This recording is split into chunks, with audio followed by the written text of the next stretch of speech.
Gawat, corona ini menjangkiti kesehatan. Tapi bukan cuma kesehatan saja, karena corona mengobrak-abrik ekonomi dunia. Mulai dari proyeksi pertumbuhan ekonomi, lalu kalau kita lihat PMI manufaktur, PMI sektor jasa, hingga bagaimana corona membuat khawatir para pelaku pasar, dan akhirnya para pelaku pasar keluar dari bursa-bursa yang berada di kawasan global ini. Kita ulas pagi hari ini bagaimana corona obrak-abrik ekonomi dunia. Kita lihat dulu bagaimana corona menjadi sentimen utama pasar global begitu, dengan tentunya mempengaruhi angka pertumbuhan ekonomi. Kalau kita lihat, ini adalah bagaimana gambaran proyeksi pertumbuhan ekonomi yang dikeluarkan oleh OECD yang memangkas proyeksi pertumbuhan ekonomi di tahun 2020. Kita lihat dulu bagaimana proyeksi pertumbuhan ekonomi dunia di tahun 2019.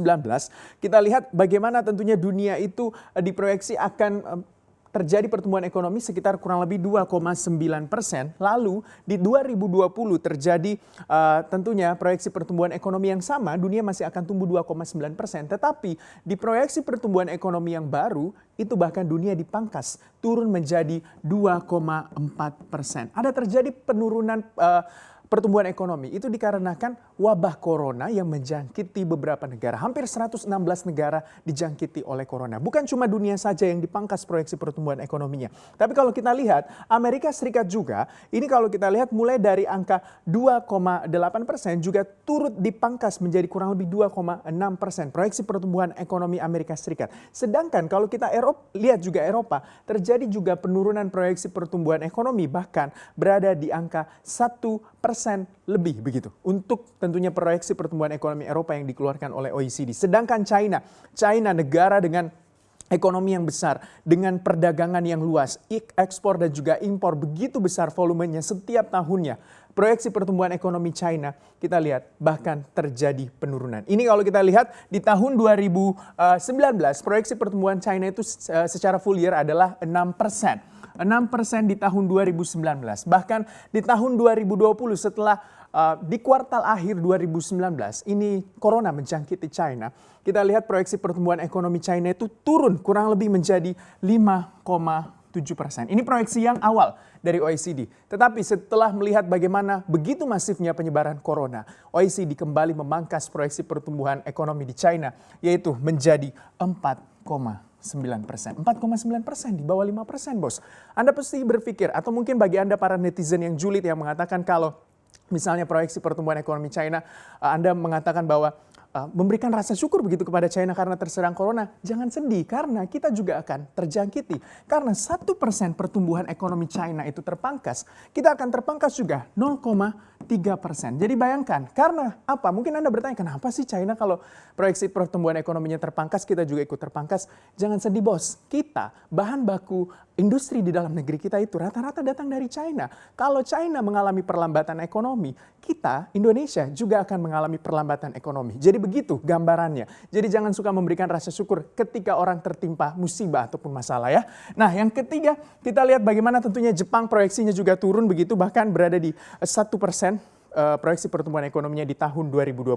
Selanjutnya kita lihat bagaimana corona menjangkiti aktivitas manufaktur di dunia. Mulai dari Amerika Serikat, aktivitas manufaktur di Amerika Serikat itu tercatat kurang lebih 50,7. Jadi kalau aktivitas manufaktur masih berada di angka 50 lebih, itu berarti masih bisa melakukan ekspansi industri-industri di sana. Tetapi kita lihat bagaimana China, manufaktur di China itu turun bahkan di Februari 2020 ini, yaitu di angka 40,3. Berarti industri manufaktur di China ini tidak bisa melakukan ekspansi ataupun produksi. Kita tahu bahwa China tidak bisa berproduksi. Wuhan merupakan jantung dari industri di Tiongkok. Kita lihat di Wuhan ini ada industri seperti General Motors, Nissan, dan juga Honda. Kalau kita lihat corona menjangkiti industri-industri di sana tidak bisa melakukan produksi. Berarti ekspor tentunya dari ekspor yang dari Wuhan, utamanya dari industri di Wuhan itu tidak bisa berjalan dengan baik. Ada keterbatasan pasokan, rantai supply chain-nya itu terganggu kalau Wuhan juga turut terganggu. Apalagi yang dijangkiti oleh corona, perlambatan aktivitas sektor jasa. Kita lihat bagaimana terjadi perlambatan aktivitas sektor jasa. Ini PMI sektor jasa di China itu bahkan turun menjadi 26,5. Itu menjangkiti apa? Pariwisata, restoran, dan juga industri penerbangan. Kita tahu Indonesia juga terdampak dari sisi pariwisatanya.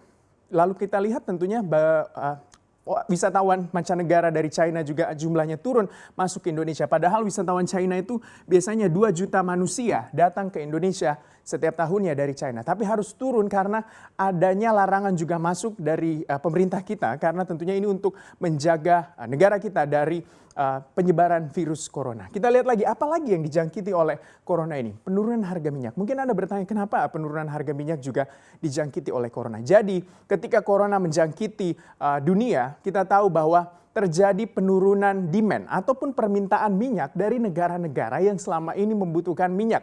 Nah, ketika terjadi penurunan permintaan minyak, otomatis produksi minyak juga harus diturunkan. Ini dikatakan oleh Arab Saudi. Kenapa? Karena kan untuk menjaga harganya tetap bisa stabil. Tetapi kalau kita lihat Rusia sebagai negara juga yang tergabung dalam OPEC Plus, kita tahu bahwa gagal sepakat dengan Arab Saudi ketika diminta untuk menurunkan produksinya sekitar kurang lebih 500.000 barel per harinya. Jadi Rusia mengatakan untuk apa saya memangkas begitu produksi saya. Tapi Arab Saudi di satu sisi memangkas produksi minyaknya dan juga tentunya memberikan obral harga diskon kepada negara-negara yang berada di kawasan Eropa dan juga Asia Pasifik. Itu yang mengakibatkan harga minyak dari Brent dan juga WTI menjadi turun karena harga terakhir dari WTI adalah 31,15 US dollar per barel, sedangkan kalau kita lihat harga Brent itu adalah 32,87 US dollar per barel. Harganya sangat turun dibandingkan di Desember 2019 kemarin. Kita lihat lagi, apa lagi yang dijangkiti oleh corona? Aksi jual market tentunya. Kita tahu bahwa kemarin juga terjadi aksi jual market yang begitu besar. Karena kemarin bursa Amerika ditutup, Dow Jones-nya itu koreksi 9,99%, S&P 500 juga koreksi 9,51%, dan Nikkei 225 kalau kita lihat secara year to date, Nikkei 225 ini mengalami juga koreksi yang sangat dalam, 16,17%. Ternyata corona bukan hanya menjangkiti kesehatan manusia, tetapi juga menjangkiti bursa-bursa yang berada di dunia dan juga perekonomian global.